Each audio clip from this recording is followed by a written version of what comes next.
Bueno, buenas tardes, bienvenidos, muchas gracias por estar aquí. Vamos a empezar la charla ya, ¿vale? Mi nombre es Álvaro Arribas, soy Lead Consultant en Codurance y voy a estar facilitando hoy un poco la charla, las preguntas, la gente del público si queréis lanzar preguntas o participar en la discusión, hacer la mano, os pasamos un micro y sentiros libres de preguntar y comentar, ¿vale? Os voy a presentar primero a la gente que estará aquí, bueno, dando su experiencia y su visión sobre el tema que vamos a hablar hoy. Voy a empezar por Luis, si quieres presentarte tú primero y... Sí, claro. Yo soy Luis Rosa, soy comercial especialista en migraciones en AWS. Al final llevo en AWS 5 años y básicamente lo que ayudo a los clientes a entender cuáles pueden ser los beneficios, a cualificar la oportunidad de negocio que puede tener el hacer una migración desde sus data centers al cloud. Genial. Tenemos también a Jordi Miró. ¿Qué tal? Buenas tardes a todos. Yo ahora mismo estoy sin empleo. O sea, fui el CTO y el CEO de Hotels Network, que fue vendida hace un par de meses, y yo salí de la compañía hace 3 semanas. Llevo pues 20 años dirigiendo equipos de desarrollo de producto y de software, y procesos de M&A, fusiones, adquisiciones, pues he pasado por varios de diferentes tipos. Genial. Y por último, tenemos a José Enrique Rodríguez Huerta. Vale, yo soy José, soy Managing Director para Codurance España. Me encargo de todo lo que es pues, las operaciones en España y parte de Europa. Y bueno, como parte de lo que hacemos, pues nos especializamos precisamente en modernización, con lo cual todo lo que es el proceso de pre-adquisición, post-adquisición, integraciones y demás, pues es algo que bueno, tenemos bastante experiencia. Y bueno, hoy compartiremos un poco de eso en conjunto. Eso es. Vale, genial. Pues voy a hacer un poco de introducción a la temática de hoy. Vamos a estar hablando de modernización y de technical due diligence enfocadas como, vamos a decir, vectores o herramientas de maximizar el valor a la hora de hacer una fusión o una adquisición y cómo, pues bueno, iremos viendo a distintos niveles, tanto técnicos como de procesos, negocio, financieros, como tanto la modernización como las technical due diligence, pues bueno, ayudan a estos procesos de adquisición y fusión, ¿vale? Al final un poco, pues empezaremos hablando principalmente ahora sobre el valor de lo que es la due diligence en cuanto a la hora de analizar el estado de un producto o de una plataforma, pues cómo ayuda a que la empresa pueda decidir si eso va adelante, no va adelante y cuál es un poco el retorno de esa inversión que se puede producir, ¿vale? Entonces, yo ahora si os parece, para hacer un poco de introducción, podéis responder cualquiera de los tres, ¿vale?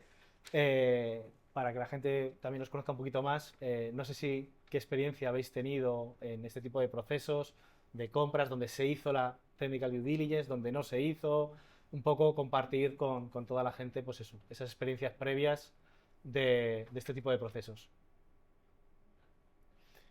Bueno, pues empiezo yo, ¿vale? Venga. Yo llevo muchos años trabajando en consultoría. De hecho, la primera due diligence en la que, digamos, participé de alguna manera fue la adquisición de la empresa donde trabajaba antes, precisamente, ¿vale? En aquel momento, estamos hablando de unos 14 años o así, Accenture estaba, pues, solidificando, ¿no?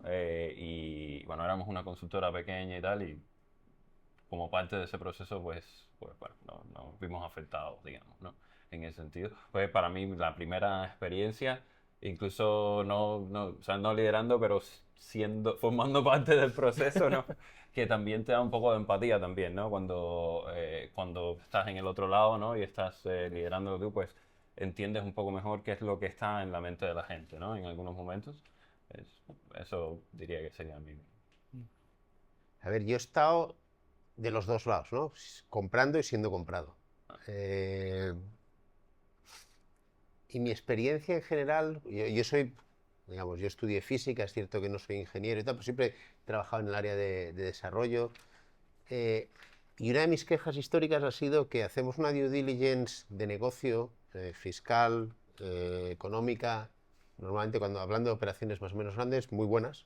Nos gastamos mucho dinero en asesores, en abogados, y nos gastamos cacahuetes en una due diligence técnica. Asumiendo que compres el negocio no solo por el negocio y la facturación, porque ese es otro tipo de adquisición. Yo estoy comprando la facturación de la empresa y probablemente el producto, la tecnología o tal la vaya a tirar. Entonces, en ese caso entiendo que, oye, la due diligence te importe poco porque vas a tirar todo eso, pero asumiendo que ese activo tiene un valor y que quieres maximizar ese valor después de la adquisición, bien sea porque lo vas a fusionar, bien sea porque lo vas a seguir operando por separado, en mi experiencia, las due diligence técnicas son mucho más laxas y menos profundas que lo que son la parte legal, la parte fiscal, la parte laboral, la parte económica, y a mí me sigue sorprendiendo, sobre todo porque yo vengo lo único que he hecho en mi vida son temas tecnológicos, ¿no? Entonces, que compres o vendas una empresa tecnológica y que nos tiremos más rato hablando de los contratos, las finanzas y demás que de la tecnología per se, a mí me llama la atención. Es un poco como, y lo veníamos hablando, ¿no? Como comprar un coche, ¿no? Sin mirar debajo del capó, ¿no? Un poco. Se me hace raro. Hasta cierto punto. Se me hace raro, oye, que si solo quieres la carrocería está de maravilla. Ahora... como quieras montarte y darle gas. Es decir, que si voy a comprar el coche para despiezarlo y entonces vender partes o tal, pues muy bien. Pero si quiero que el coche siga operando, asumo que voy a hacer unos mínimos checks de que todo lo que hay ahí funcione. ¿Y no creéis que en los últimos pocos años no ha habido un cambio de mindset en eso y se ha vuelto un poquito más estratégico la parte técnica? Estoy de acuerdo con la parte financiera, legal. Yo no lo he visto. No quiero decir que no esté, yo no lo he visto. Yo diría estratégico la adquisición de software como tal, ¿no? Pero lo que es el mirar qué es lo que estás comprando más allá de la parte financiera, legal y demás, todavía hay mucho y lo digo también de oportunidades de negocio que yo he visto en las cuales te llaman para hacer una due diligence. Yo sé o me puedo hacer una idea de lo que va a cobrar el abogado que está haciendo la parte legal, porque los he pagado. Entonces tengo una idea y yo sé lo que pido yo para con mi equipo hacer una due diligence en condiciones y siempre les parece caro. Ya. O sea, y aquí por meter un poquito a Luis en la conversación, desde el punto de vista más quizá de tu experiencia en Amazon Web Services, ¿qué crees que está quizá más sobrevalorado o infravalorado en este tipo de temas técnicos para que las empresas no lo tengan como un punto a invertir dentro de todo lo que es toda la fusión o la adquisición? Sí, a ver, yo sí que estoy de acuerdo con ellos en que la parte técnica quizá es lo que más infravalora, ¿no? Y muchas veces... pues por ejemplo el tema de personas también, que no lo hemos comentado, ¿no? El cómo se va, sobre todo de la parte técnica, cómo va a funcionar esa adquisición o esa fusión en el día 2, ¿no? Una vez que las dos empresas se han fusionado y van a empezar a operar de la misma manera, la estandarización de procesos, ¿no? Yo creo que también es algo que se debe mirar muy mucho el cómo vas a estandarizar los diferentes procesos. Evidentemente nosotros vemos más la parte más técnica, cómo vas a operar, cómo vas a, de alguna manera, a administrar las diferentes aplicaciones que componen tu negocio. Y quizás lo que está más sobrevalorado, entre comillas, podría ser la parte de infraestructura, ¿no? O sea, ¿qué hago con esta infraestructura? Normalmente las fusiones y sobre todo las adquisiciones que son más data-centric, nosotros vemos que son más exitosas. Y déjame también añadir un último punto, que es la parte de inteligencia artificial, que yo creo que también ahora, a partir de este momento, va a introducir un componente bastante importante en todos los análisis que hagamos, sobre todo técnicos. Yo tengo una teoría de por qué, ¿eh? Y a lo mejor no, pues lo podéis o lo habéis contestado, ¿no? Pero al final el software de una manera siempre lo puedes cambiar, ¿no? O sea, la idea de que yo compro algo y si no es exactamente lo que quiero lo puedo evolucionar, eso es cierto, ¿no? Y por otro lado, eso se junta a que una vez hecha la transacción, o sea, digamos, el efecto o el impacto de no haber tenido en cuenta las cosas que tenías que tener en cuenta es un impacto retrasado, ¿no? O sea, es en el momento en el que yo aprieto el gas y quiero tal, que me empiezo a encontrar las cosas que no miré, pues directamente no las miré, ¿no? Claro, yo creo que esa combinación, ¿no? Entre pensar que es algo que no importa, lo podemos resolver. Si los números funcionan, ¿no? Siempre podemos arreglarlo más tarde. Y la idea de el impacto, ¿no? O el efecto, lo vas a ver más adelante, incluso puede que años, ¿no? En función de con qué velocidad se muevan las cosas, ¿no? Yo creo que esas dos cosas hacen que no logremos aprender, básicamente, ¿no? El que ha pasado por eso y ha tenido que, ¿no? ha tenido que lidiar, ¿no? con lo que viene después, ¿no? Creo que hace un poco que ese factor se dé. Puede que esté un poco sesgada la percepción del valor que puede aportar una técnica de due diligence, que se vea como algo secundario. Bueno, o puede ser que los que estamos del lado más técnico también tengamos una vista Una muy, visión sesgada. muy sesgada. Sesgos por es todas decir, partes. Entonces, pero sí creo que veo el número de horas invertidas y no se acercan. Oye, y a lo mejor es lo que ha de ser, ¿eh? Ya.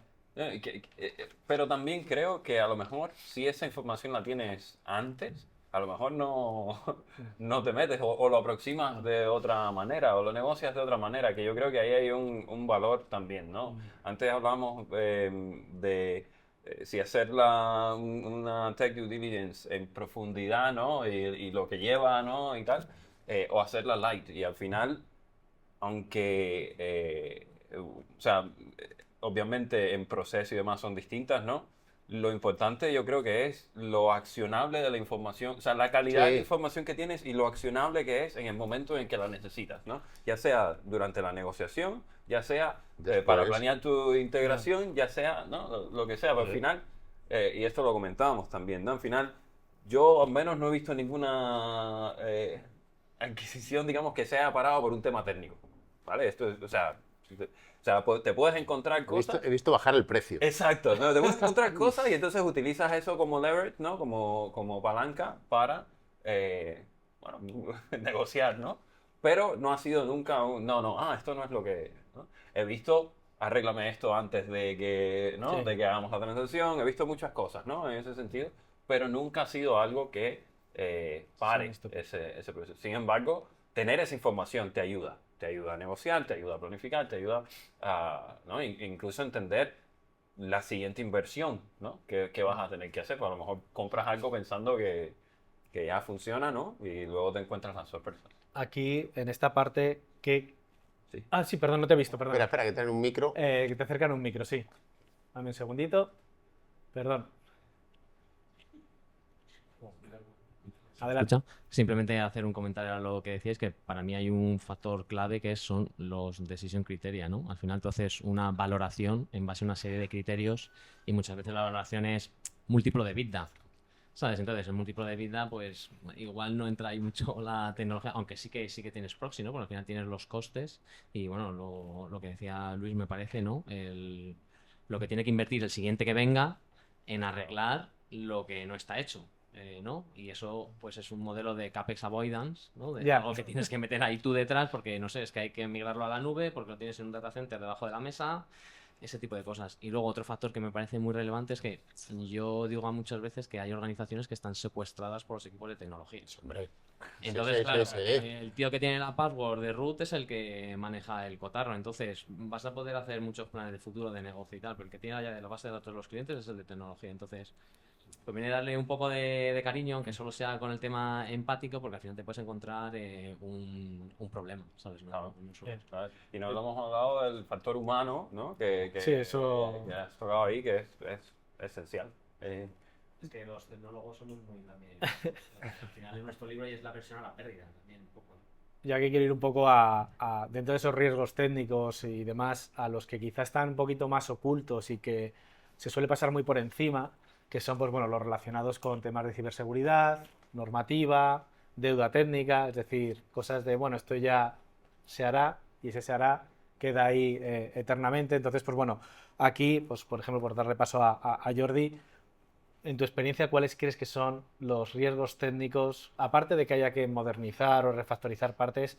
Hablo más de los que suelen estar escondidos y aparecen, como ha dicho José, cuando vas a pegar ese acelerón, a nivel de, pues bueno, de deuda técnica, IP... Sí, mira, es más que José y yo hemos venido en tren juntos esta mañana y le decía... ya habéis hecho parte del ejercicio. No, hemos hablado de todo menos de esto, pero has mencionado una de las palabras que más odio, que es deuda técnica. Y que odio no porque no exista, que claro que existe, pero odio porque creo que desde el sector técnico lo hemos usado como arma arrojadiza de Sí. forma muy sencilla ante nuestros colegas de negocio. Porque es algo que da mucho miedo, porque deuda lo entiende todo el mundo. Sí. Ya. Porque como la deuda existe desde la parte financiera, o sea, lo de la deuda, hostia, y deuda técnica, además, yo creo que en muchos casos se ha usado, Connotación negativa. no solo así, sino algo que yo creo que la gente ha aprendido a hacer, pero que se ha hecho muy mal durante mucho tiempo, es que si tú quieres hablar con tus iguales de otros departamentos, oye, esto es muy sencillo, si hablamos de euros nos entendemos todos. Ahora, si todo el resto del equipo habla de euros y tú hablas de unos ceros, bits, bytes, gigas, tal, y no lo eres capaz de llevar a pesetas, a euros, hostia, generas un miedo y una incertidumbre que es asombrosa, ¿no? Entonces, a mí es una palabra un término que me fastidia porque creo que se ha usado muy alegremente. Tienes deuda técnica incluso de cosas que no han llegado a producción. Y pienso, Bueno, pero pero la deuda técnica al final existe. os he dicho desde el principio, ya- la deuda técnica ya- existe. meterla Esto y- es como y- las y- meigas, y- a ver las ailas. Y si se puede cuantificar, o sea, al final. Claro que se puede tú sabes cuantificar. cuánto tu negocio pierde si paras de producir una hora, 4 horas, un día o 5 días. Absolutamente. Mi queja es la forma en la que se ha usado el término Ya. desde un lado de la mesa hacia el otro, ¿no? Entonces, al final, yo creo que si la due diligence que has hecho es mínimamente buena, cuando pisas el acelerador no te deberías llevar mucha sorpresa. Pero ya deberías de tener un plan, al menos. Sí. Como mínimo deberías saber que, oye, a más de 80 por hora el coche se mueve mucho. Entonces tú sabrás si quieres que se mueva mucho o quieres llegar a 80 y ver qué demonios haces pasado 80, ¿no? Pero al final, si tú eres una empresa que haga las cosas mínimamente bien y de verdad haces bien esa transacción, el comprador no se debería llevar ninguna sorpresa. O tú te deberías llevar las mismas sorpresas que te hubieras llevado Sí. si no hubieras hecho la transacción. Entonces, yo creo que no deberían haber sorpresas. Y si las hay, Claro, yo hablo más de quizá, temas, por ejemplo, de propiedad intelectual, que estés utilizando librerías bueno, pero es que... o es que, aplicaciones bueno, en las ya, que no se ha mirado ese EULA, ese Bueno, contrato, claro, pero y de es que- repente te sale... Bueno, pero vamos, Sí, dale, dale. que el comprador debería haberlo mirado, estamos de acuerdo. Sí, por supuesto. Pero que el vendedor debería, no porque va a vender, sino en su día a día tener la casa ordenada, y que no deberías correr en versiones desactualizadas, inseguras. Claro, es decir, La teoría es una, la Sí, realidad es otra. bueno, ya, pero la teoría es una y la realidad es otra, pero entonces luego no te extrañe que tu negocio se vaya al carajo. Bueno, pero hay negocios muy sólidos que aún así también, o sea, funcionan bajo licencia, No, o sea, no toda- under license, ¿no? Claro, Bueno, pero hay entonces otro- si tienes un problema de seguridad, de compliance Sí, o sí, demás, correcto. esto es risk management. Claro. Yo quiero correr en versiones que no son las que deberían.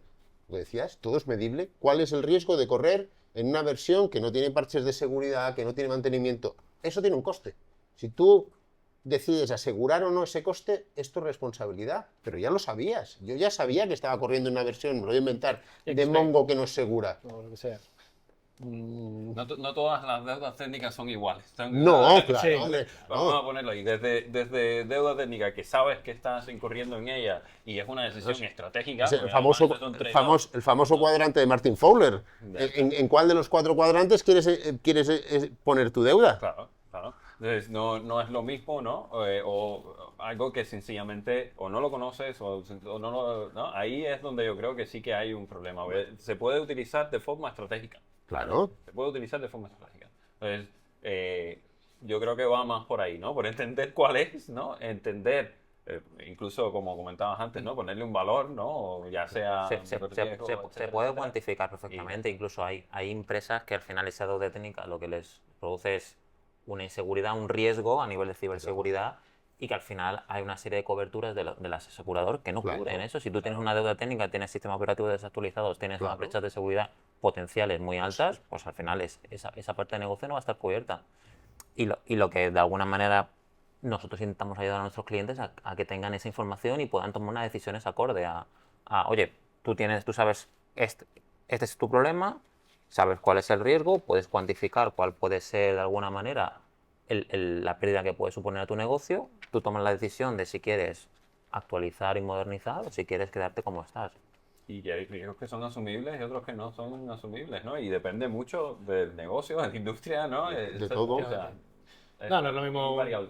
un sector de infraestructura crítica o con una No. normativa muy estricta como puede ser el ferroviario que un sector más pues, de retail, por ejemplo, que igual es más laxo en la manera de hacer ciertas cosas. Entonces, bueno, al final eso también hay que adaptarlo. Entonces, al final, realmente todas estas cosas no salen de una due diligence que se hace, vamos a decir, de forma general. O sea, sí hay un valor en hacerla más exhaustiva. Es decir, porque al final Sí. tú no vas a detectar este tipo de problemas si no entras a profundidad y a analizar qué está montado, cómo está montado y qué se está utilizando.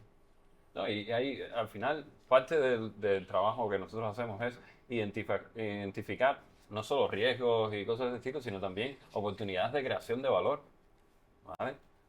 Reducción de costes, ¿sí? Muchas veces, de nuevo, la puedes cuantificar, ¿no? Sabes qué es lo que te vas a estar ahorrando si haces qué cambios, ¿no? Creación de nuevas líneas de revenue. A lo mejor hay cosas que no se están explotando que tú estás en mejor posición, ¿no? Como empresa que está adquiriendo, grupo que está adquiriendo, de explotarlas que estás comprando. Y obviamente incrementar el revenue de las cosas que ya están, ¿vale? Claro, todas esas cosas, ¿no? De alguna manera, antes hablaba por ahí, tienes que tener tu tesis de inversión, ¿no? ¿Por qué estoy comprando, ¿no? Y evaluar contra ese criterio, no solo contra el estándar de la industria y demás, ¿no? Evaluar contra ese criterio de qué manera contribuyen o no O sea, al final las cosas que te estás encontrando. la due diligence no solo entra en la parte técnica, no porque se llame technical es solo parte técnica, sino entra en la parte de operativa, procesos, personas, ¿eh? cultura Cultura, y demás. De esa manera es donde haces toda la visión seguridad, completa. etcétera. Sí, sí, Sí, sí. y déjame también que entre también un poco en el plano regulatorio, que para nosotros también muchas veces son casos de éxito, ¿no? El decir, pues a lo mejor tú tienes que comprar una compañía que tiene que cumplir una serie de normativas, ya sea ISO, sea esquema nacional de seguridad, lo que sea, y que al final esa certificación puede suponer una inversión muy alta, y nosotros tenemos casos de éxito donde los clientes han decidido el migrar a cloud porque esa certificación al final de su data center tiene un coste que no pueden asumir. Y todo eso entra dentro de la parte inicial de análisis. De la parte de análisis, correcto. Y, Y de ver qué vas a hacer con tus aplicaciones. ¿La voy a dejar donde están o me merece la pena hacer un cambio? Ujú. Y en todos estos procesos, los equipos, digamos, de la empresa que va a ser comprada, ¿de qué manera son involucrados? Porque al final esto es una situación en la que, bueno, ellos saben que hay una negociación entre medias y sacar los trapos sucios nunca, o levantar la alfombra, nunca es fácil. Entonces, un poco, ¿cuál es vuestra experiencia en esos momentos de analizar cómo trabajan los equipos, cómo se comunican entre ellos, decisiones, un poco ese buscar vamos a decir la basura, pero no lo digo en plan mal, sino al final es entender bien cómo se están haciendo las cosas, se están haciendo bien, se están haciendo mal. ¿Cómo creéis un Es poco complejo, ¿no? Porque en una fase de due diligence lo que quieres es que lo sepa muy poca gente. Porque hay un alto riesgo de que esa transacción no suceda en cualquiera. Entonces, yo todas las due diligence que he visto, por más que había cierto volumen de gente involucrada, hay muy poca gente involucrada proporcionalmente. Porque no lo puede saber todo tu equipo de desarrollo. Porque si no se da, y si la información llega a oídos que no debe llegar, ¿no? Entonces, No, incluso el grupo o la empresa que compra a lo mejor no quiere que se sepa bueno, es que ni en su propio, que está ni en su propio equipo. Claro, Entonces, al final lo que necesitas es de las dos partes gente responsable que esté dispuesta a calzón quitado a ser lo más transparente posible. Es decir, las cosas que empiezan mal acaban peor, ¿no? Entonces, si tú no eres capaz de contar todo lo que tienes y ponerlo encima de la mesa, bueno, para eso están los contratos, por eso se gasta mucho dinero en abogados que hagan contratos muy buenos, para que si luego se dan diferentes circunstancias, pues el vendedor tenga que responder ante eso, ¿no? Pero, ¿qué es lo que quieres? Que las dos partes sean honestas para entender qué va a pasar después de. Ujú. Y ahí, ¿qué técnicas o qué prácticas crees que son adecuadas para abordar esas situaciones, vamos a decir, un poco tensas algunas veces? Si hay alguna estrategia a seguir o varía un poco? Yo hay una parte eso ya es un poco personal, pero yo creo que el tema del juicio hay que dejarlo aparcado, ¿no? Al final sí, pero tienes que tener en cuenta que estás hablando con personas, ¿no? Que también tienen cierto attachment, ¿no? Tienen cierta relación a ese trabajo y demás, que pueden incluso tener otros intereses y demás, con lo cual tratarlo de manera bastante aséptica, ¿no? Es lo que hay y ya está, y tú de alguna manera entiendes las consecuencias que tiene eso y demás, y indagas también en el porqué de algunas de esas cosas, pero sin que eso se persiga como un juicio, ¿no? Y yo creo que eso depende de a qué nivel estás hablando también, es muy importante, es muy importante.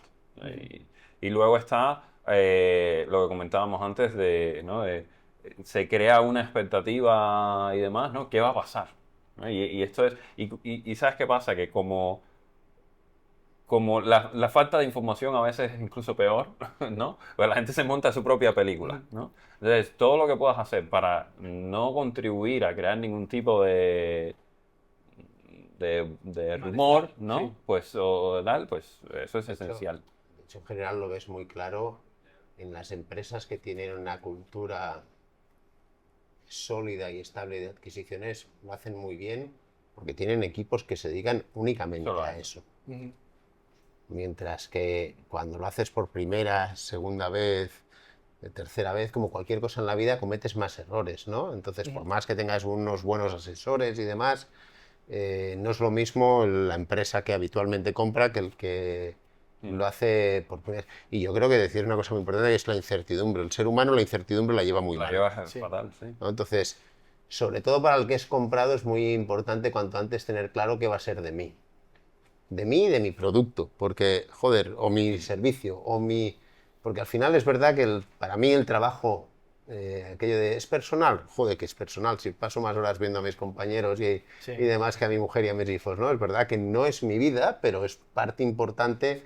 Entonces, el ver cómo lo que tú has construido durante un tiempo crece o desaparece, cambia mucho también tu sensación de pertenencia o no a esa nueva etapa o situación. Entonces, es mucho mejor enfrentarte a algo de esto, por más que pueda doler, sabiendo si tú vas a seguir, si no vas a seguir, si tu producto va a seguir, si tu producto no va a seguir y por qué. O si estoy adquiriendo para cerrar, Claro. ¿sabes? Sí. Que también es una opción. Por tema de competitividad o lo que sea. Sí. Bueno, no sé si queréis ir haciendo preguntas y demás, porque vamos hablando, pero sentiros libres de levantar la mano, lo que sea, y ya está. Y en este tipo de ejercicios, hablabais del tema cultural y demás.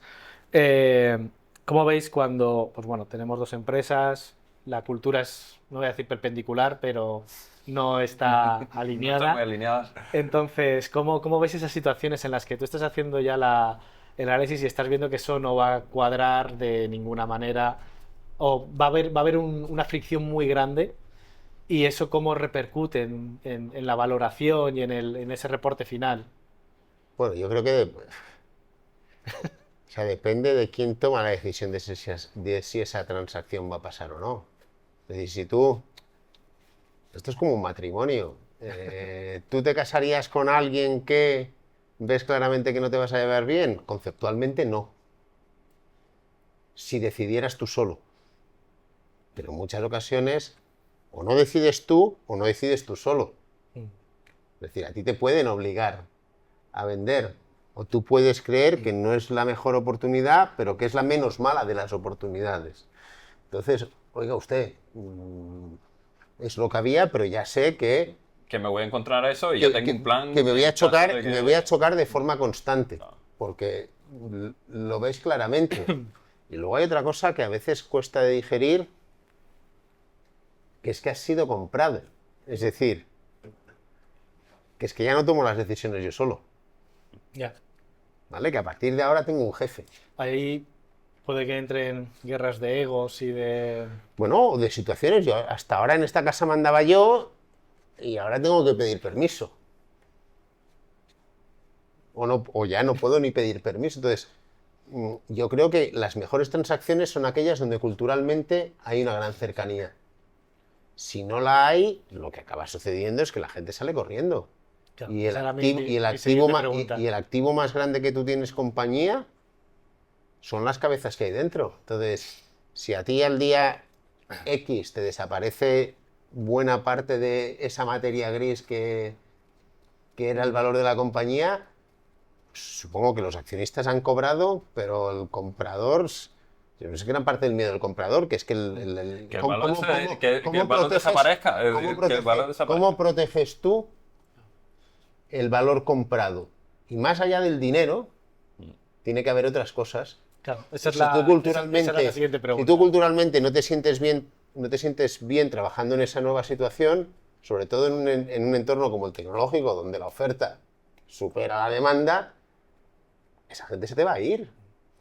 Esa era la siguiente pregunta. ¿Cómo se puede abordar la retención del talento, especialmente del que ha sido comprado? Lo primero es dinero, punto. Ya, sí. O sea, al final, dinero, acciones, tal, pero lo segundo es... No, no estoy tan de acuerdo. Te quiero decir que sí, efectivamente, o sea, todo, o sea, No, ya va bien. Para eso, está bien.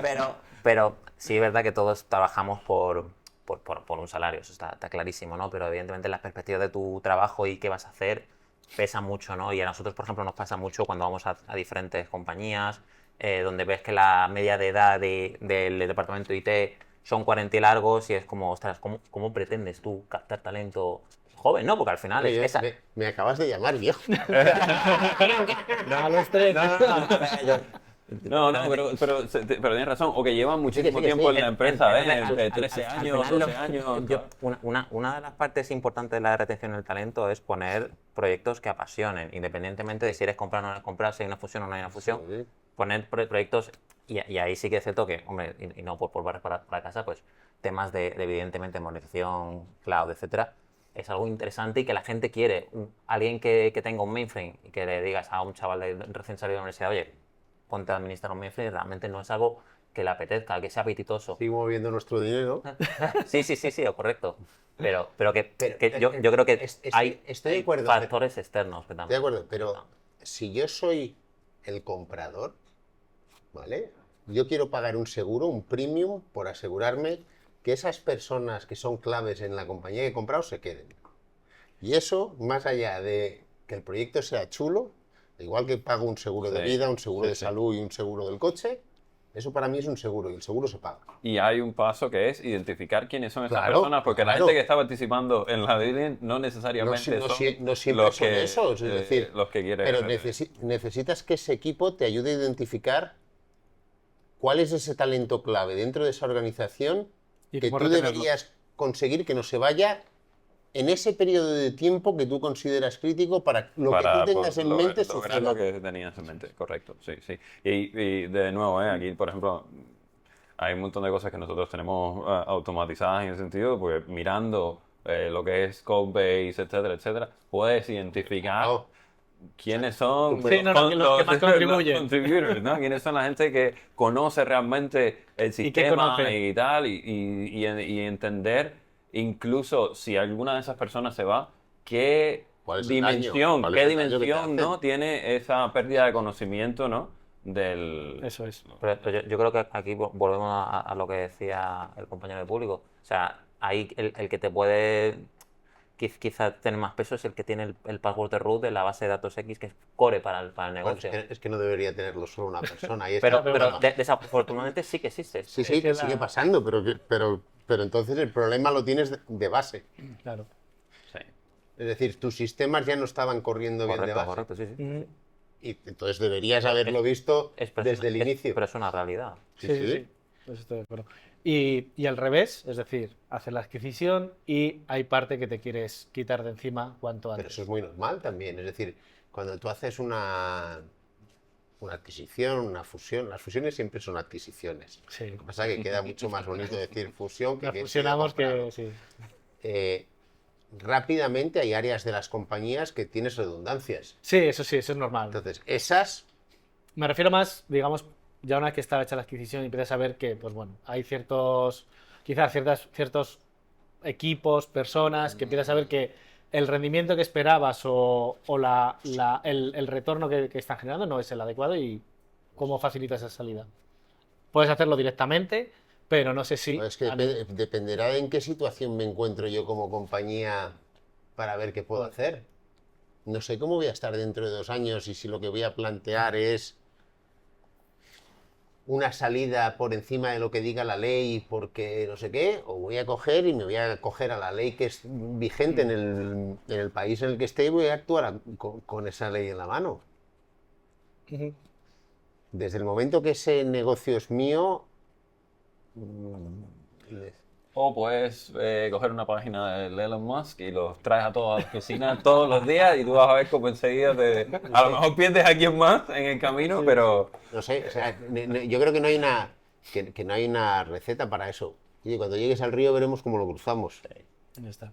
Y de nuevo, puedes hacer cosas para intentar mitigar el problema, ¿vale? Y para intentar adelantarte, pero no hay forma de prevenirlo completamente. ¿No? Pero es como si una unidad de negocio tuya deja de funcionar. ¿Qué vas a hacer? Pues no lo sé, dependerá de si tengo caja, de si no tengo caja, de si el mercado veo que para un lado o para el otro. Ujú. Y a nivel de integración de equipos, ¿ha habido situaciones en las que habéis tenido problemas de integración cultural? Cuando me refiero a cultural, me refiero de distintas culturas que, pues bueno, eso genera... O sea, yo le vendí una compañía a unos japoneses, más distinto, unos españoles a unos japoneses. Hay diferencias. Mira, nosotros vendimos, si no me acuerdo, la memoria, como la dejamos de usar, pero pon que vendiéramos antes del verano y pasado el verano hicimos, o 2 meses después, hicimos el primer viaje a Japón, mi ex socio y yo, íbamos 3 días y teníamos, pues eso, 6, 7 reuniones cada día y nos repartíamos. Tú tomas meeting minutes en la primera, yo en la segunda, pum, pum, pum, pum, pum, pum, 3 días, cogimos el avión, volvimos y antes de salir del aeropuerto en Haneda enviamos las meeting minutes de todo. Hostia, estábamos contentos, no lo siguiente, porque nadie nos había dicho que no a nada, porque nos habían ido todas las reuniones de maravilla. Y aterrizamos en Ginebra, empezamos a recibir emails que la respuesta, si esto no es lo que pasó en aquella reunión. Bueno, simple y llanamente, el japonés no te va a decir nunca que no, porque no, culturalmente no puede, el lenguaje corporal no éramos capaces de interpretarlo. Sí, hay unas diferencias muy Entonces, marcadas. con el tiempo, yo estuve 3 años más trabajando con ellos, lo tenía clarísimo, que un sí es un no, que un quizá es que no va mal, y que hay que... Me decían, es que eres demasiado directo y presionas mucho en obtener una respuesta. Bueno, es que vengo 3 días cada mes y yo no me puedo hacer 20 horas de ida y 20 de vuelta y no irme con respuestas. También tuve que suavizar eso porque entendía que para ellos era muy agresivo, pero claro que sí, es decir, si tú... es complicado cuando Hay culturalmente una barrera. estás tan lejos. O las dos partes hacen un esfuerzo importante por acercarse, o va a ser un desastre. Y además tiene, o sea, toca, yo te diría, todos los aspectos, desde la toma de decisiones, ¿no? que comentábamos antes, hasta todo, hasta la puntualidad en las reuniones, ¿sabes lo que quiero decir? O sea, es un tema que según la cultura afecta significativamente la manera, ¿no? en que se hace, ¿no? Y tienes que adaptarte, o sea, no te queda otra. Sí. No, eso está claro. Si queréis podemos hablar un poquito de modernización. ¿Queréis que sigamos con Vale, due Adelante, diligence? ¿sí? Tú como en tu sacando casa. topic. No sé si tenéis preguntas, yo los voy a ir soltando para que participéis, pero bueno. Bueno, pues hablamos ahora un poquito de modernización si queréis. Le voy a preguntar a Luis, que habla, le estáis quitando un poquito ahí la voz. En caso de productos cloud y, bueno, productos que igual son híbridos o on-premise y demás, ¿cómo se hace un poco la modernización de llevarlo todo a cloud o de ver el nivel de madurez de la infraestructura para hacer ciertas decisiones una vez que ya se ha hecho la adquisición y demás? ¿Cómo es un poco ese proceso Sí. de estrategia? A ver, al final aquí, por ejemplo, en nuestro caso nosotros tenemos un framework de trabajo, o sea, un marco de trabajo que es el Cloud Value Framework, ¿no? Ujú. Donde de alguna manera ves diferentes puntos, ¿no? Ves, oye, sobre todo focalizado en las aplicaciones, oye, cómo están las aplicaciones y qué aplicaciones necesitan, por ejemplo, tener una computación en el Edge y obviamente pues deben quedarse abajo, o qué aplicaciones sí que son susceptibles porque no tienen ninguna necesidad de quedarse On-premise. en on-premise y subir a cloud, ¿no? Entonces, eso es totalmente clave, así como ver cuál es lo que decíamos antes, que no le gustaba mucho a Jordi, el tema de la deuda técnica. ¿Cuál es la deuda técnica que tienen las diferentes aplicaciones? Es importante conocer cuál es el estatus actual y cuál podría ser el estado futuro y cuáles son las parametrizaciones o cambios necesarios en las diferentes aplicaciones para poder habilitar ese cambio a cloud. Y esto nos va a traer beneficios adicionales, ¿no? Resiliencia de las aplicaciones, con lo cual pues vamos a poder saber si tenemos unas aplicaciones que son consistentes y por tanto no van a tener ningún tipo de downtime y vamos a seguir dando servicio. Y la mejora de los recursos humanos, ¿no? Es cómo podemos cuantificar cómo nuestros recursos humanos, cómo nuestros equipos pueden mejorar operando de una manera diferente a la que la están haciendo en un entorno premise. Genial. Y dentro de todo, porque al final ahora lo iré desglosando, pero bueno, has hablado de personas, procesos, la parte de un poco de retos técnicos, de decidir qué va, qué no va. En la parte, por ir haciéndolo un poco por secciones, la parte de retos técnicos, ¿qué cosas crees que suelen ser más complejas de afrontar en este tipo de proyectos? Es decir, a nivel de modernización y demás, ¿son sistemas legacy? ¿Son sistemas quizá que, pues bueno, como hablábamos antes, al final la teoría es una, pero luego la práctica llegas, ves cómo están hechas las cosas y dices, es que esto no hay manera de llevarlo de manera segura, quizá al cloud o a donde sea? Entonces, ¿qué retos te has encontrado más que llevarlo de manera segura, y no sé si estaréis de acuerdo conmigo, yo creo que lo que muchas veces falta es una CMDB completa, ¿no? O sea, tener un mapa de los activos, las aplicaciones, qué aplicación habla con qué, etcétera. Entonces es un reto que al final tenemos que ayudar a nuestros clientes a acometerlo. O sea, el decir, oye, ¿cómo de alguna manera hablas de diferentes aplicaciones? ¿Cómo de alguna manera qué tienes? ¿No? Porque hay muchas veces que dices, este servidor no sé para qué es, pero no me atrevo a desenchufarlo y si lo desenchufo a lo mejor voy a esperar un par de días a quitarlo por si alguien chilla, ¿no?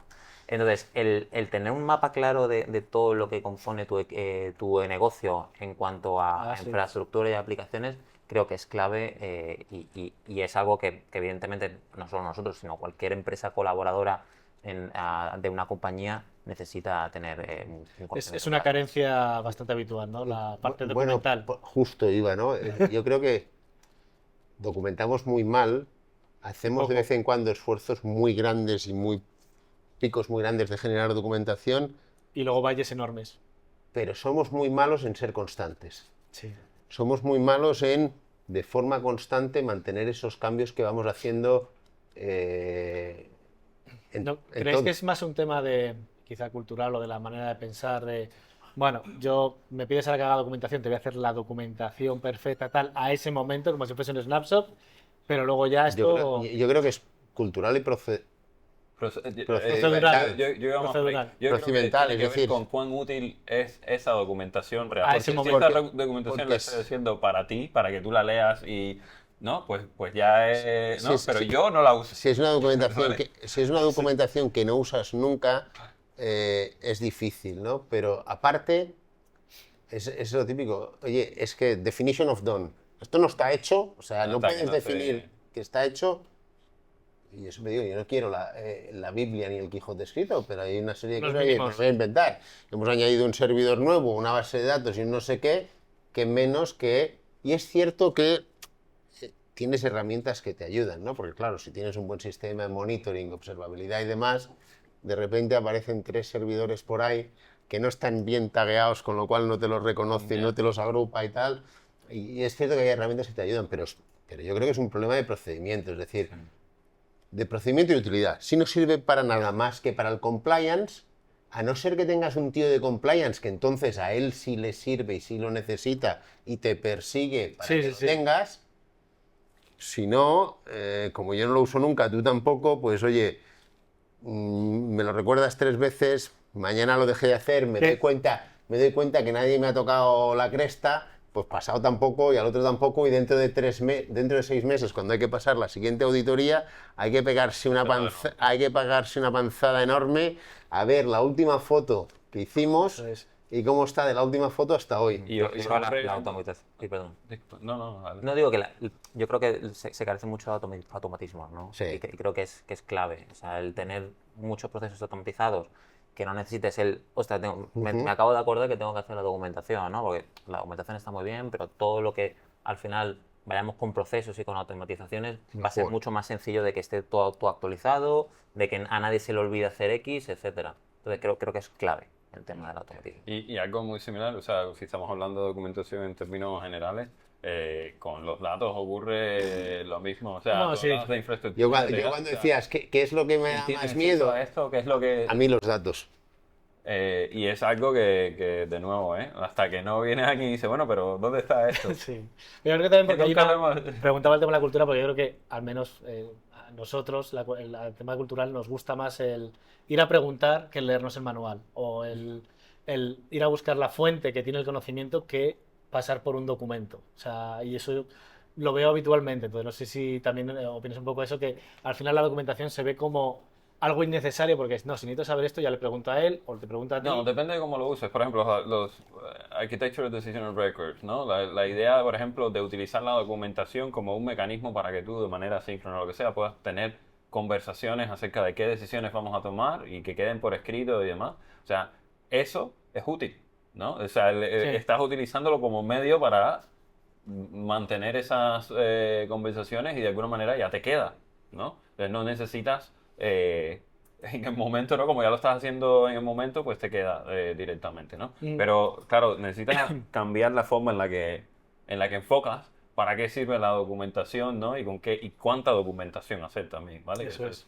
Ese es otro tema. Creo Por ahí, que quieren preguntar algo ahí. Quería hacer Perdona. un par de comentarios, más que preguntas, ¿no? Porque habéis tocado un poco, pues, qué es las cosas más complejas, ¿no? Pues bueno, el tema de la documentación, ¿no? El seleccionar, tener una buena base de datos, ¿no? De los activos y tal. Pero para mí hay unas cosas claves que nos han tocado y es que el proceso de modernización esté en el mapa estratégico de la compañía.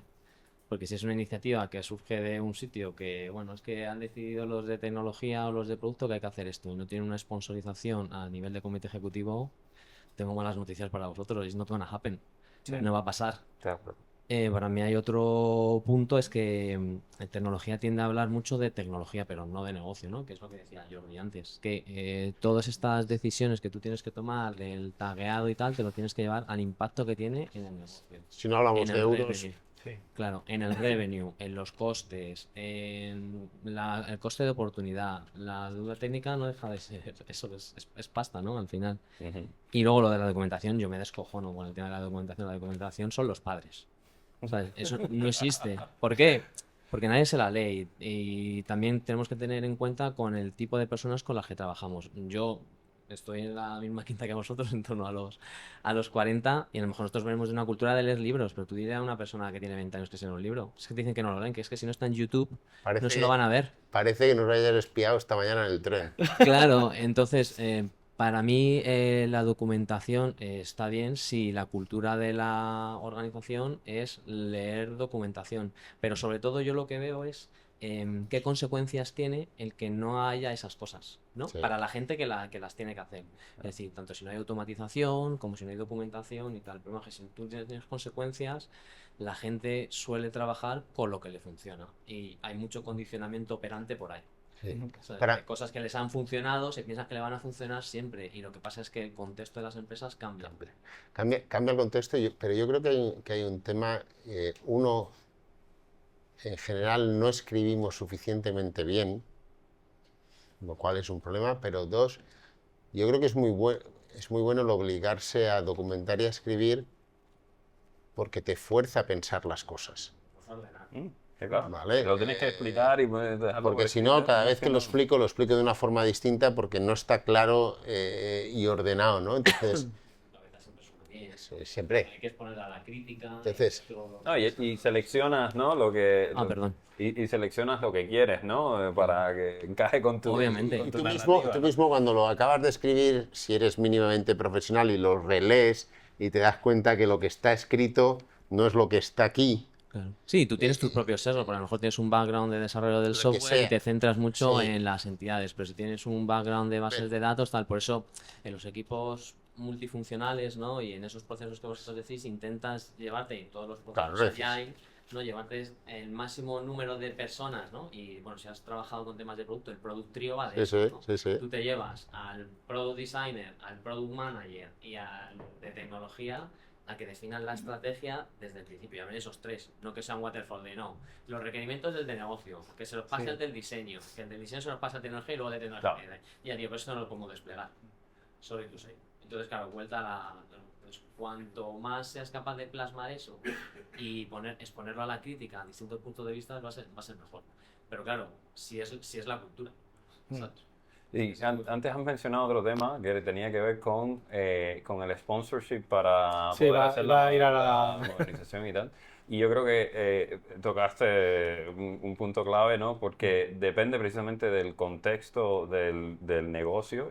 Y cuando digo contexto, voy a ser bastante específico, ¿no? Si tú estás en un modo explotación, es muy distinto de si estás en exploración que si estás en innovación, ¿no? Entonces, claro, nosotros hemos visto situaciones en las cuales la gente sabe que las cosas que tienen que arreglar lo tienen puesto en un backlog que tiene 5.000 items, ¿no? Pero solo pueden dedicar un 10%, 5%, una semana, cosas así. O sea, que te quedas un poco, ¿no? Hay un libro que Pero- se llama Piratas in the Navy que habla... Claro, pero la idea precisamente es, ¿no? Depende también del contexto y de lo que el propio negocio valora, porque a lo mejor el negocio que estás comprando, por ejemplo, en situaciones, yo qué sé, de carve out, ¿no? Donde no, a lo mejor no te estás llevando todo el negocio, te estás llevando, yo qué sé, el software solamente, ¿no? Solo una parte, ¿no? Pues a lo mejor para ese negocio, o ese grupo, no tiene el valor que tiene para ti. Y por lo tanto lo han priorizado de manera distinta también. Entonces, claro, eso forma parte de entender, ¿no? Ese contexto para poder utilizarlo, ¿no? Muy jodido, porque antes estamos hablando de temas de valoraciones, ¿no? Estamos hablando de temas de valoraciones, ¿no? Y tradicionalmente las consultoras, ¿no? Pues tienen poca valoración porque sus activos precisamente son las personas. Y claro, dicen, joder, ¿cómo estamos diciendo que nuestras personas, ¿no? Es lo más valioso, pero cuando estamos teniendo que comprar esa compañía, no valoramos las personas, ¿no? Porque supuestamente... Porque las personas no tienes seguro que se vayan a quedar. Claro. Mientras que si estoy comprando un producto, un tal, puede ser que se me vayan las personas, pero me queda un activo ahí. Claro, eso es. Claro, eso. Para mí hay que darle el peso, ¿no? A las personas y a los procesos alrededor de esas personas, la relevancia para que tenga la valoración en el mercado que se merece. Porque si no, al final, si nadie lo valora, la gente tampoco, ¿sabes? O sea, a nivel de negocio tampoco. Entonces la gente pues dirá, pues, mira, las personas son lo más importante, pero es que no se traduce en negocio y la gente al final lo que quiere es ganar pasta. El punto de negocio es un buen punto a discutir. Entonces, aquí, ¿cómo creéis que sería la estrategia correcta de esa parte de modernización, llevarla a una discusión más financiera, de estrategia, de oye, hemos comprado esto, pero mira, hay que meterle mano, ya en la due diligence salió esta inversión, pero ahora cuando hemos empezado a rascar, sale esto?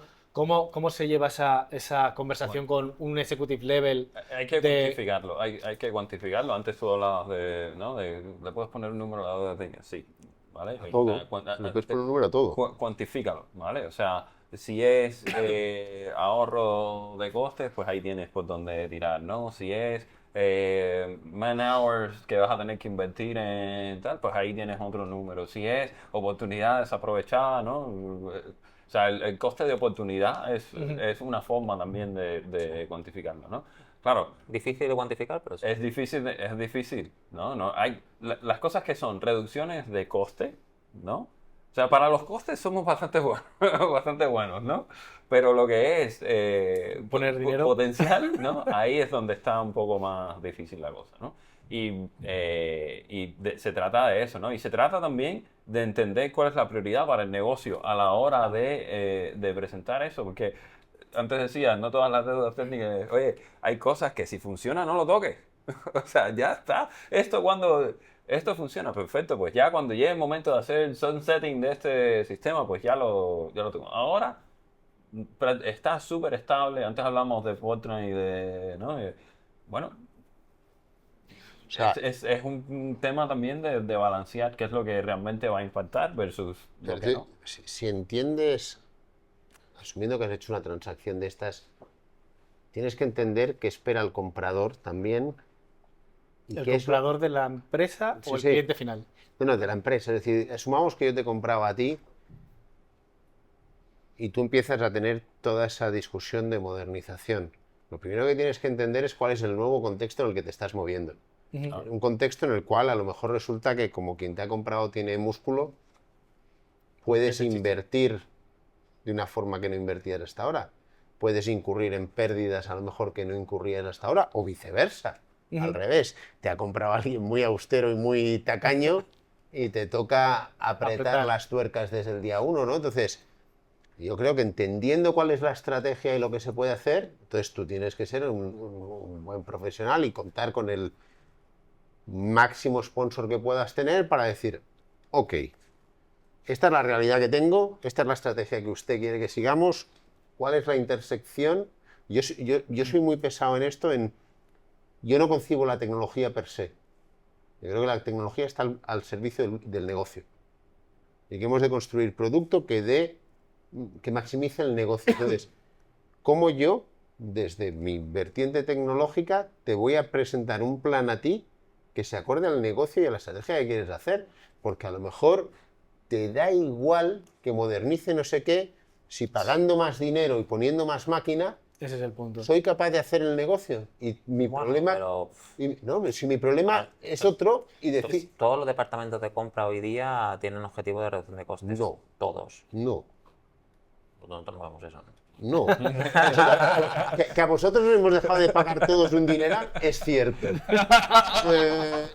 Pero que yo conozco situaciones actuales donde el mensaje no es hay que seguir recortando coste. Claro.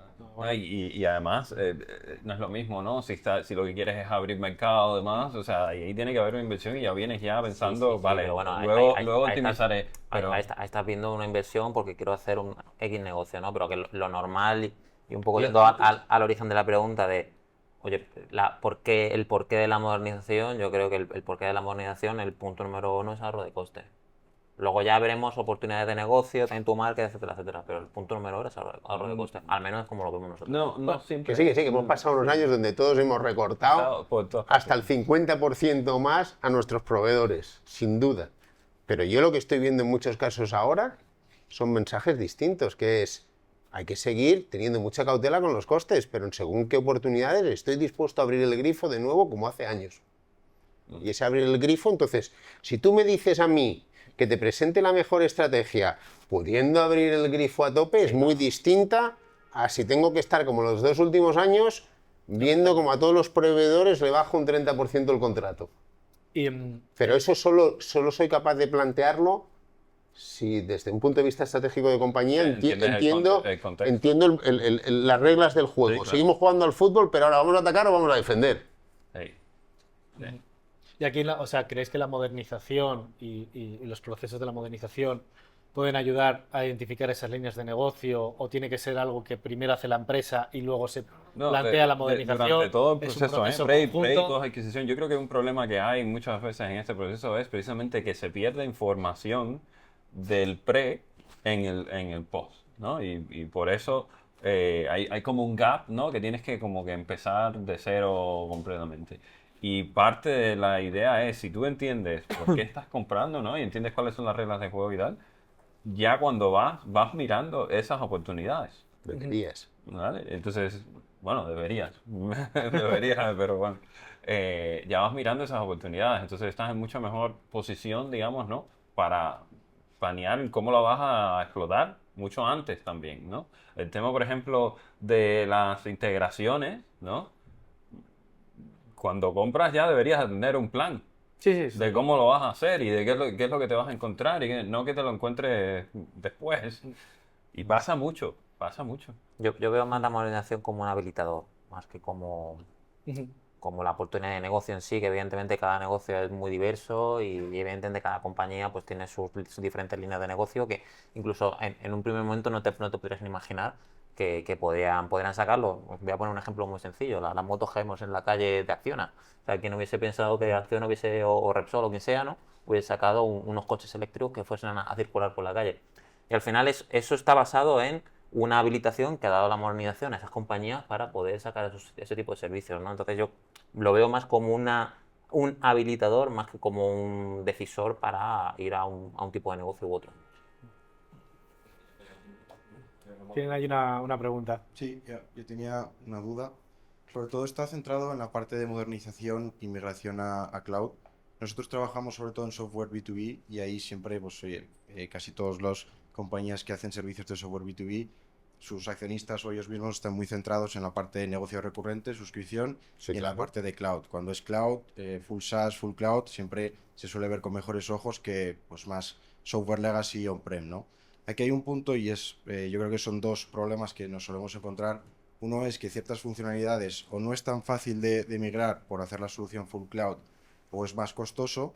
Y la otra es que principalmente en España nos vemos con ciertos verticales o sectores concretos que los clientes son más reacios a hacer completamente en SaaS. Pues las compañías más tradicionales de toda la vida que su software de ERP o contabilidad pues prefieren tener el iconito, abrirlo y para ellos es más seguro tenerlo en el ordenador que tenerlo en la nube, ¿no? Entonces aquí dos preguntas por mi lado. Es una, ¿cómo puede ayudar una due diligence técnica a ver estos potenciales problemas y cómo solucionarlos?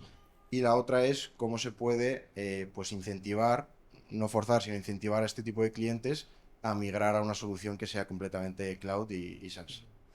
¿Quieres lanzarle la pregunta a alguno en concreto o Yo creo es es- abierta? en Esa general, es abierta. ¿Es abierta? Vale.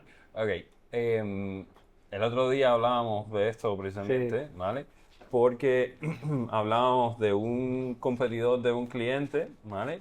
Que precisamente se había puesto a reescribir en un formato SaaS, ¿vale? Un software que ultra maduro, digamos, ¿no? Con la intención, digamos, ¿no? De, bueno, de tener las ventajas que tiene inherentemente una única plataforma y demás a nivel de mantenimiento y de todo, de escalabilidad y demás, ¿vale? Y precisamente lo que les pasó fue que le quitaron muchísimos clientes porque, primero, no puedes esperar en 6 meses o un año, ¿no? Hacer lo que has hecho en los últimos 13, ¿no? A nivel de funcionalidades, etcétera, etcétera. Es cierto que tienes un montón de camino adelantado, pero no funciona así, ¿no? Al menos la inversión tendría que ser... No dan los números. No funciona, ¿no? Entonces, ¿qué sucede? Termina saliendo al mercado con un producto que no está terminado. Y que tiene ¿Vale? menos funciones. Y que que la tiene anterior. menos funcionalidades que... Entonces, explícame cómo, si yo estoy contigo con un producto que me funciona, que tiene 5.000 integraciones y 5.000 que hemos ido agregando durante todo este tiempo, ahora me estás pidiendo que pase una cosa que es incompleta, que no me resuelve, ¿verdad? Y además, si me fuerzas, es aún peor. ¿Por qué? Porque ya voy a ir al mercado, ¿no? O sea, si me tengo que migrar y tengo que pagar el coste de migrar a otra solución, ¿no? Pues ya no tengo por qué quedarme contigo. Entonces estoy abriendo la puerta. Yo ahí lo veo diferente porque el problema que pasa muchas veces en las soluciones que hay en on-premise es que son soluciones muy parametrizadas, es decir, están hechos muy ad hoc para la compañía. Y es una cosa buena. Es una cosa buena porque al final se adapta mucho a tu negocio, tiene exactamente lo que tú necesitas, está tagueado exactamente como tú lo quieres. ¿Cuál es el problema? El problema es, vuelvo otra vez, obsolescencia tecnológica. ¿Cómo actualizas esa aplicación? Tienes unos problemas de la leche, luego cuando la actualizas los diferentes componentes no funcionan entre sí, no se hablan entre sí. Una solución SaaS, sin embargo, actualiza en Sí, segundos. sí. Claro. ¿Puede, Y los beneficios están, ¿eh? Pero ahí- puede tener menos funcionalidades? Puede que sí, puede que no, eso se puede discutir. Pero en cuanto a seguridad, coste y rapidez, Pero ahí Pero son has hablado todo de cosas que son internas a ti, que eres el Claro. que está vendiendo, y no a mí, que soy el que te tengo que...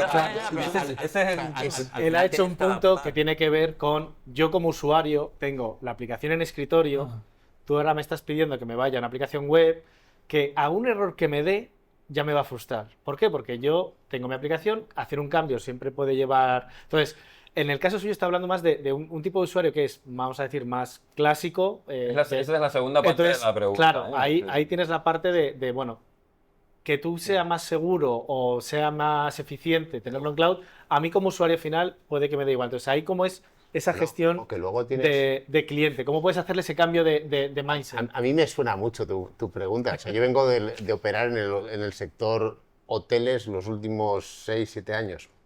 O sector más tradicional es difícil. Yo llegué a la compañía y lo primero que dije, nosotros vendíamos un SaaS, modelo exacto que has dicho tú, recurrencia, fantástico, para el inversor tiene clarísimo los múltiplos que busca, para el emprendedor también. Y yo dije, yo quiero que esto sea un SaaS, pero de libro, de tarjeta de crédito, tal y cual. Mi socio me dice, oye Jordi, llámate a 10 clientes a ver si te pondrían la tarjeta de crédito. Nuestro sector se sigue vendiendo a golpe de teléfono y de visita. Lo que hicimos es que técnicamente la plataforma estaba concebida para que para que hubiéramos podido poner una tarjeta de crédito por delante. Técnicamente, nunca se hizo, ¿no? Pero en nuestro sector yo sí que he visto un montón de empresas y de logos súper famosos donde hasta hace poco vendían una solución on-premise, ahora tienen una solución cloud que puede ser tan buena o mejor que la que tenían, pero tienes tú como cliente un problema muy grande. Yo he hecho una inversión, me he gastado 300.000 en montar un servidor en cada hotel y ahora me dices que me tengo que ir al cloud. Y yo tengo ahí aún unos activos que tengo que amortizar.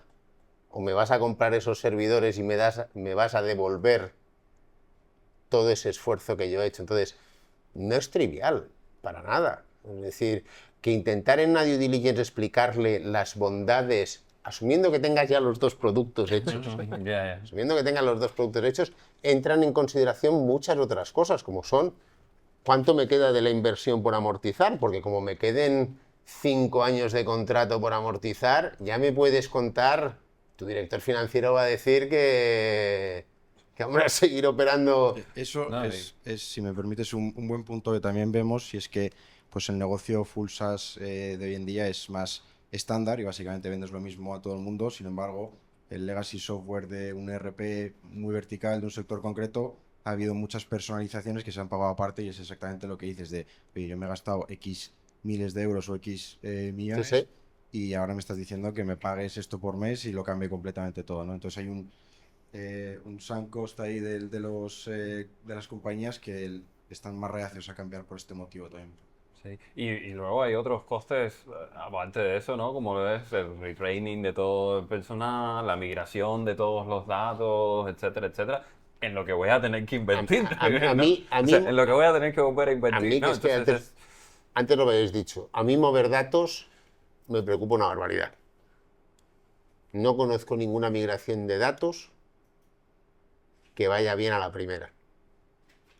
Y todos hemos hecho 10 simulaciones antes de darle al botón, pero mover datos es complejo y siempre hay corner cases que no has pensado y aparecen todos.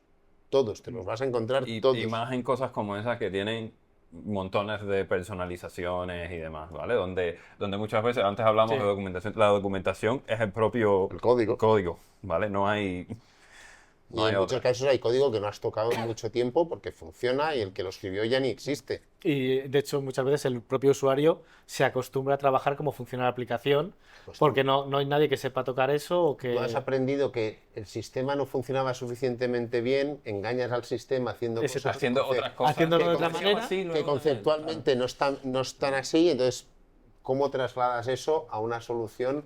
Ahora, que yo creo que todos estamos de acuerdo que muchas de estas soluciones pasan por lo mismo, el problema es cómo pasas de un lado al otro. ¿Y en qué tiempo también? Que yo creo que es una parte importante, que es que tengo esta solución, ya quiero pasar a todo el mundo inmediatamente. Nosotros- Y por lo general hay un long tiempo de tail convivencia. en ese estilo de cosas bastante largo. Haces toda la due diligence que quieras, tal y cual, pero me dices que parte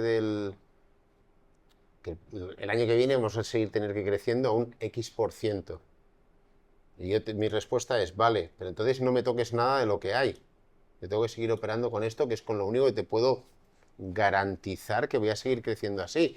Porque si ahora me cambias la mitad de los sistemas y tengo que aprender, eso me lo vas a descontar del porcentaje que quieres que crezca, porque mi equipo de ventas, mi equipo de tal, mi equipo de cual va a tener que ser reentrenado.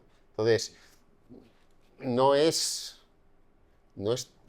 para mí no es trivial para nada. Ni Ahora, como decisión para el negocio, ni como decisión para el cliente a la hora de cambiar, ¿no? Hay como muchas cosas que pueden ir mal en ese... en ese paso. ¿Sí? Nada. No sé si quieres tú comentar algo. No. Bueno, las decisiones son bastante alejadas, pero bueno, no. No, precisamente por eso te Sí, invito a ver, sí que es cierto que yo creo que lo que comentamos antes, ¿no? Aquí sí que es totalmente necesaria una sponsorización de la parte de dirección. Si no tiene una sponsorización de la parte de dirección, evidentemente las capas más bajas suelen ser las más reacias al cambio. Y es una decisión de negocio. Al final tienes dos opciones: o ir parcheando lo que tienes e ir sobreviviendo poco a poco hasta que te ahogues, o decir voy a hacer un cambio y voy a hacer un cambio por aquí porque tiene una serie de beneficios y los beneficios son claros.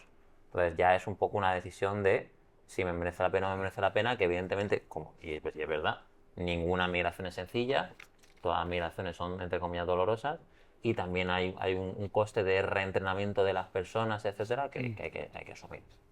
También hay puntos intermedios, ¿eh? Entre SaaS y lo tengo en mi servidor en el hotel, Sí. ¿vale? Pues También. también hay puntos intermedios, ¿no? Entonces también depende un poco de esos trade-offs que estás buscando. Pero sí.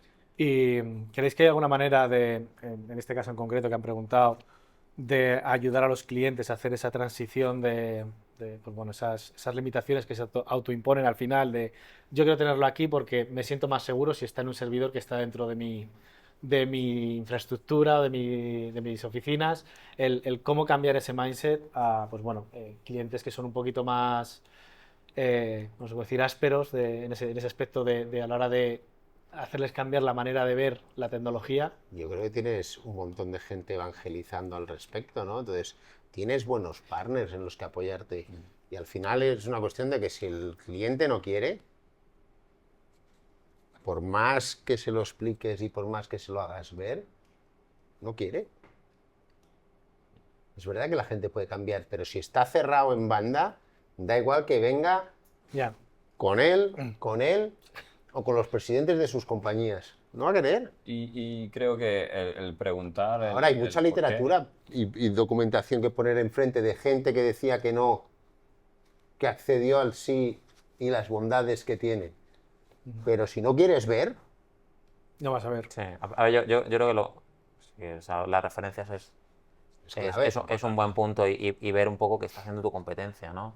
Si toda tu competencia está yendo en una dirección y tú estás yendo en otra, háztelo pesado, ¿no? Porque a lo mejor... es raro, o sea, ser contrario y acertar.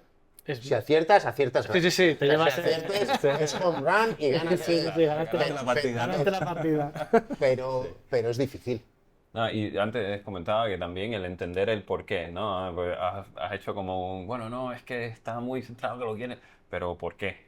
¿No? O sea, La yo causa creo que- raíz. Yo creo que indagando también puedes llegar a proponer soluciones, ¿no? Como lo que por qué. hablábamos en intermedio y demás, ¿no? Que no es que en sí estén en contra de llevárselo a la nube, es que a lo Es mejor más, tienen igual el algún miedo. tipo de, ¿no? De algún tipo de constraint o algún tipo que tú no conoces, ¿no?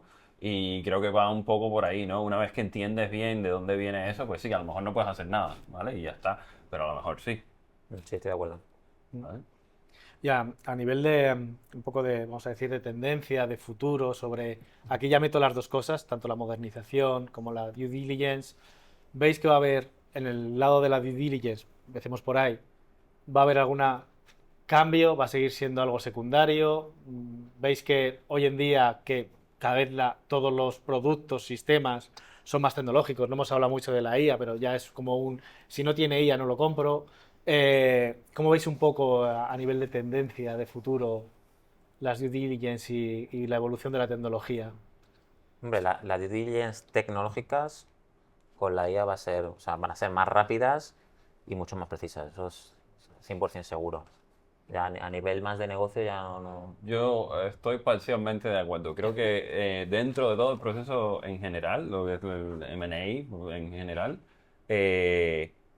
hay muchísimas partes que son susceptibles de automatizar y de agilizar muchísimo más. Y va a ocurrir desde encontrar a quién voy a comprar hasta No, lo que a ver, comentabas, mirar IA no es mirar y magia. hacer De análisis. momento no es magia. Exacto, ¿no?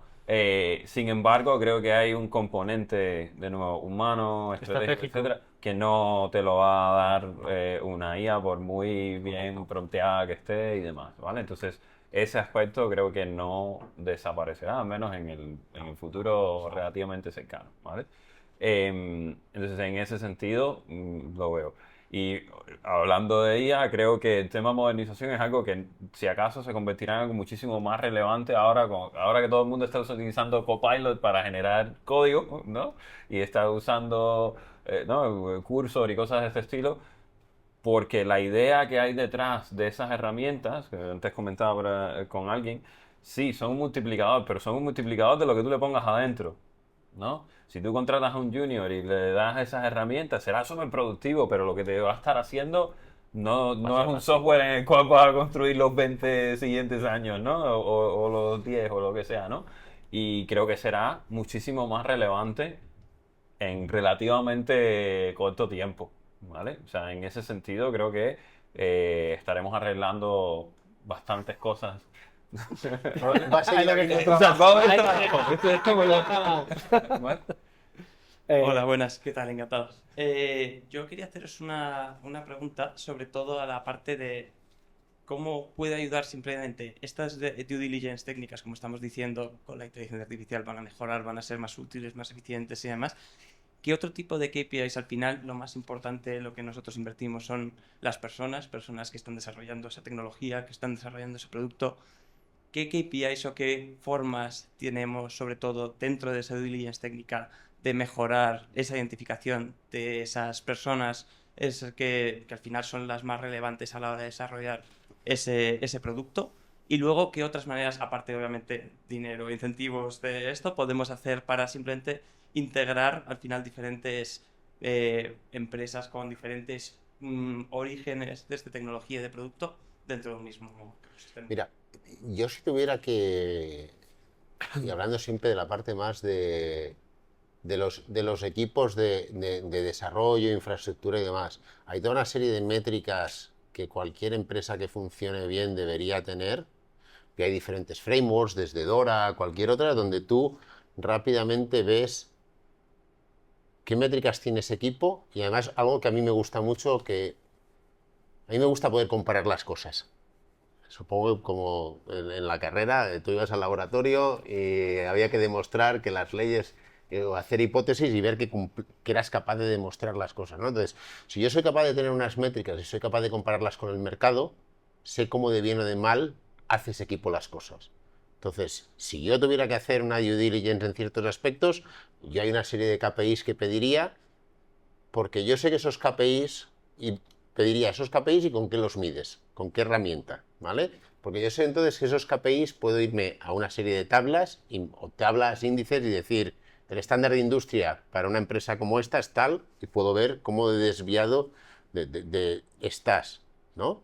Y eso me indica cómo de bien o de mal. ¿Y sobre qué está- áreas? Sí, Porque sí. a lo mejor pones en producción muy rápido, ¿no? Pero Pero te tiras solo- días, claro. cuando te rompen las cosas te tiras días. Yo esas métricas de los ciclos de desarrollo de un equipo las miraría siempre y las compararía Y contra las puedes comparar. las compararías contra la estándar. Entonces eso me dice, digamos, cómo de bien o de mal hacer las cosas. Independientemente Y de luego- si tú estás de acuerdo o no con lo que estén haciendo, ¿sabes Sí. lo que quiero decir? O sea, a lo Y mejor luego, te varías distinto. antes decía José, yo además luego puedo hacer drill down de eso y sobre esas métricas ver quiénes son los máximos contribuidores. Con lo cual, más allá de, si yo te pido esa data row, hoy estaba casualmente jugando en algo parecido que decíais de IA. A mí una de las cosas que me preocupa mucho ahora con las compañías que colaboro y demás es ver el uso de la IA que están haciendo los equipos, y de forma global y de forma individual. Y a día de hoy soy capaz de casi sacarte el prompting que están haciendo de las propias métricas que me dan Cursor y demás. Entonces, me interesa mucho entender quién lo usa, cuánto lo usa, cuándo, Y de qué modelos usa y demás. Y lo mismo, me encuentro gente que está muy por encima del promedio del equipo y gente que sigue pensando que no le aporta nada. Entonces, hay una serie de métricas que yo cogería y me permiten no tener ni que preguntarle al comprado quiénes son sus assets más importantes, porque hay unas primeras métricas que puedo sacar hasta el... pero estas hasta la métricas persona. del code base, o sea, de lo que es el... De todo, porque si Bueno. quieres infraestructura, 3/4 de lo mismo. Es decir, tú puedes identificar rápidamente cómo performa el equipo y luego cómo Sí, performan los... Individualmente Es- el que más... El Vi- tema con- viendo eso ya tengo una medida. idea. Y luego hay una parte que decías tú que es totalmente la humana y la subjetiva es a Jordi, ¿qué es lo que le motiva? ¿Jordi se quedaría aquí solo por dinero? ¿Jordi se quedaría aquí por el proyecto? ¿Se quedaría por una combinación de las dos? ¿O porque le vas a permitir salir a las 3 de la tarde todos los días? Entonces, esa segunda parte solo la obtienes en la conversación. En la conversación, y la primera hay un montón de métricas que puedes sacar y comparar. Y entonces ya no es mi opinión o la tuya. Claro. Son unas métricas. Por eso te digo, las métricas Que- y, con que qué, y con también- qué- y con qué las mides, ¿eh? que Porque también a hay ver que si decir- estás haciendo trampa en la medición. Claro, que también hay que decir que las métricas, o sea, no puedes coger una única métrica. No, y no, ya pero eso he está, dicho ¿vale? un juego de métricas. Exacto, y hay que ver cuál es la historia detrás de esos datos también. No, quiero el histórico, no solo quiero la foto claro, hoy. Necesito ver cómo ha evolucionado esas métricas en el tiempo. El tío que más, yo qué sé, comitea repositorio, no necesariamente No tiene es que mejor, ser. no No es- necesariamente no, hombre, tiene que ser porque el también- que porque- tiene que- porque quieres poder ver también cómo de rápido va el código de ese tío a producción. Si ese código comitea mucho, pero cada vez que comitea se tira días y días y días. Entonces, Claro, hay un montón de métricas que son muy estándares en nuestra industria. Tienes componentes legacy que son core del negocio y ves que solo hay una Solo persona, hay una dos persona personas que toca tocan una ese- vez al año o 2 veces al año, pero tocar Pero resulta que es el producto que más revenue Eso te es. genera. Joder, pues ese tío pues te interesa, aunque parece que no está interesa- trabajando, pero sí. Y te interesa también saber cosas como la antigüedad, ¿no? O incluso esa distribución de los sistemas, qué sistemas a lo mejor cambian juntos, cosas de ese estilo. Pues, son parte del... Pero la mayoría de estas cosas se pueden sacar de forma automática y luego lo que haces es a través de Presentarlas. entrevistas, ¿no? Con la información complementaria, pues es que sacas las conclusiones. No deberías solo utilizar la métrica, digamos. No sé si hay alguna pregunta más. ¿No? Si no. Quería haceros una propuesta ahora que vamos a ir terminando, a ver qué os parece para cerrar un poco y conocer qué es lo que os lleváis de esta charla. Os propongo que hagamos una ronda muy rápida para saber qué es lo que os ha traído aquí y qué es lo que os lleváis de aquí. ¿Os apetece? ¿Sí? ¿No? ¿Sí? ¿Más o menos? Bueno, ¿Sí? ¿Os parece bien? si no Sí, llevas sí. nada, no O pasa incluso nada. ya. No lleváis nada, pues nos llevamos Un cuaderno. una tarde estar con Venga. unos vasitos de agua. No, entonces si quieren lanzar alguna pregunta que. Exacto, si quieres aprovechar para hacer una pregunta y Eh, Se me oye, ¿no? Sí. Sí. Bueno, ¿qué me llevo? Bueno, pues creo que no somos muchos, pero que tenemos claramente el mismo sentido de la importancia de hacer la due diligence técnica. Yo he invertido desde hace muchos años en compañías donde sus negocios están basados en tecnología y sorprendentemente, como bien decías, había due diligence de todo menos técnica. Entonces tenía que solventar ese punto. Eso es lo que me trajo aquí. Y que me lleva pues bastantes cosas, pero no os voy a leer la lista entera, pero sí que me llevo alguna receta. Vale. ¿Qué me trajo aquí? Algo similar, Luis Eduardo de MFIN. ¿Qué me llevo? Me gustó mucho la discusión al comienzo cuando decían, oye, el poco foco que hay o la profundidad que mencionaba Jordi al momento de la due diligence técnica. Y creo que tú lo mencionaste, que fue de que el resultado al final de las falencias que puede haber en la parte técnica lo ves recién en el tiempo, ¿no? O sea, un cambio de control a nivel de vengo de retail, de un arrendamiento para una tienda o de un financiamiento, lo voy a saber en el día 1 o en la siguiente semana después de la transacción. Pero en la parte técnica de que quiero hacer una promoción a toda la base de clientes de la enseña número 1 y la enseña que acaba de comprar, recién lo voy a saber que no lo puedo hacer cuando quiera implementar esa promoción, ¿no? Entonces son cosas que surgen más en el tiempo y que no están tal vez en el día 1 o en el día 0 cuando se hace la transacción, top of mind. Pero creo que son temas que la experiencia y el ir haciendo esas transacciones te va enseñando de que son cosas que tienes que priorizar. Tal vez no al 100% del detalle, pero no saber la arquitectura. ¿Cuál es el RP? ¿Cómo se comunica el RP de la compañía que estoy comprando con los diferentes sistemas que tiene la compañía? ¿Qué tan complejo es poder hacer la integración? ¿Cuánto tiempo me va a tomar? Etcétera. Son diferentes variables que yo, como viéndolo del lado del negocio, tengo que saber. Tal vez no para para que se caiga el deal, pero sí para saber cuál va a ser mi inversión total para calcular mi retorno, ¿no? Entonces creo que eso me pareció muy interesante. Bueno, pues yo venía aquí un poco con la intención de tener buenas prácticas y bueno, conocer un poco de gente sobre todo. Y lo que me llevo es no tanto consejos puntuales, que yo creo que más o menos habéis tocado un poco de todo, sino más que pues que son todos como... Siempre ves, digamos, el jardín del vecino un poco más verde, ¿no? Pero la realidad es que hablando aquí un poco con todos, que no son todos tan verdes, sino que estamos todos como en los mismos Todos sitios. Y tienen yo creo camino. que me llevo eso y creo que, pues bueno, que estas cosas pues tienen que suceder más, ¿no? El intercambiar opiniones, ver qué, bueno, qué te ha funcionado a ti, qué me funciona a mí y un poco esas cosas es lo que más valoro y lo que me llevo, ¿no? Bueno, para mí es muy interesante para oír cómo la tecnología puede ayudar con el fusión de culturas entre empresas, porque la tecnología tiene de mi punto de vista, una comunidad que pueda pasar las culturas entre las empresas. Para escuchar esto un poco fue interesante. Pues bueno, nosotros que trabajamos juntos, más, yo llevo más parte de negocio, yo también parte más de M&A. Básicamente yo lo principal que me llevo es sobre todo más ver la relevancia a lo mejor de estandarizar ciertos procesos dentro de una due diligence técnica para poder sobre todo alinear todo lo que son estrategias de producto y tecnología a nivel global a la hora de pues la expansión y desarrollo que queremos tener en estos siguientes años, sobre todo identificando y reteniendo talento, que al final es lo que al final luego, una vez finalizada la compra, que más nos facilita la integración de las diferentes compañías dentro de una misma cultura y dentro de una misma organización. Y bueno, yo por último, ¿qué me trajo aquí? Yo me dedico a hacer M&A en empresas de software, por lo tanto este tema para mí es súper importante. Lo primero, muchas gracias por la exposición, la verdad que ha sido muy amena y entretenida. Luego, ¿qué me llevo de aquí? Yo creo que un punto clave es la importancia obviamente, de la due diligence técnica. Sí que es verdad que dependiendo del tipo de adquisición que estés haciendo, le dedicas más o menos recursos, porque si es una adquisición de base de clientes y no de software, le dedicas mucho menos tiempo porque realmente vas a acabar migrando y ese software como tal, pues no le asignas tanto valor, ¿no?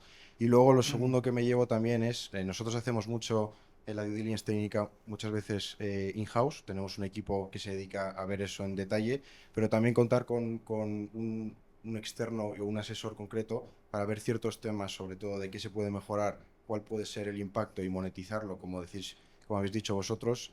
Yo creo que es muy relevante, porque muchas veces en la toma de decisiones, si le vas con mucha información, es lo mismo que si le llevas poca, y tienes que llevar las cosas clave, bien contadas y cuantificadas en euro, porque si no, no te van a hacer caso. Así que muchas gracias. Bien. Pues con esto no sé si hay alguna pregunta más que queréis hacer de cierre o quizá queráis hacer una breve resumen, comentario. No, daros las gracias a vosotros y a todos los que habéis venido o estáis en el stream por esta tarde, por dejarnos debatir de algo que nos apasiona, ¿no? y que es parte de nuestro día a día. Pues listo, pues nada, pues muchas gracias Vamos a tomar estar. refresco. Y sí, vamos a tomar algo de beber. ¿Listo? Gracias a todos. Gracias.